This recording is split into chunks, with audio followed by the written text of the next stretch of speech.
গোপন খবরের ভিত্তিতে যাত্রাপুর থানার পুলিশ ও বিএসএফ একসঙ্গে অভিযান চালিয়ে 175 কেজি শুকনো গাঁজা উদ্ধার সহ 5 জন অভিযুক্তকে গ্রেপ্তার করে। রবিবার ভোররাতে যাত্রাপুর থানার পুলিশ এই অভিযান চালায়। যাত্রাপুর থানার police inspector Arup Debbarma, sub inspector Amar Kishore Debbarma ও সাব ইন্সপেক্টর প্রীতম দত্ত জানান, রাত 12টা নাগাদ থানায় খবর আসে সুকান্ত পালের বাড়িতে গাঁজা মজুত আছে। সঙ্গে সঙ্গে সীমান্ত রক্ষী বাহিনী 189 নম্বর বিএসএফ কোম্পানির লালটিলা ক্যাম্পের বিএসএফ জওয়ানদের জানানোর পর তারাও সহযোগিতা করে। ঠিক রাত 1:40 থেকে 50 জন যৌথ বাহিনী ভোর 4টা পর্যন্ত অভিযান চালায়।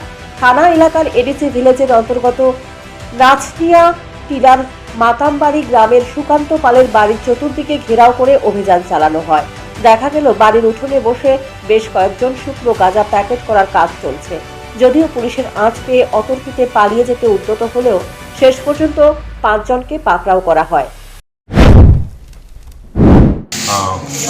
গতকাল রাত্রে গোপন সূত্রে আমরা খবর পাই মাতামবাড়ির নাচরিয়া টিলা বাড়িতে সুকান্ত পালের বাড়ি গাঁজা আছে দেখে আমরা বিএসএফ সহ 50 জন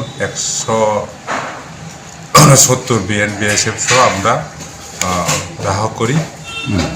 সারে আমরা ওইখানে প্রায় 250 কেজি আমরা গাঁজা উদ্ধার করি এবং আমরা এর সাথে সাথে সুকান্ত পাল এর সাথে সাথে 6 জনকে অ্যারেস্ট করে আমরা থানায় নিয়ে আসি। মোটা আসামি কয়জন? মোটা আসামি 5 জন। আজকে আমরা আইনগতভাবে কোর্টে প্রডিউস করব।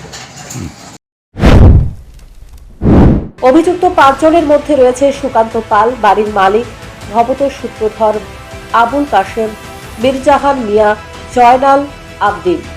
এই 5 জনকে এনডিপিএস ধারায় মামলা রেজিস্টারভুক্ত করে আদালতে সুপার করা হয়েছে। Bureau report, news prime Tripura.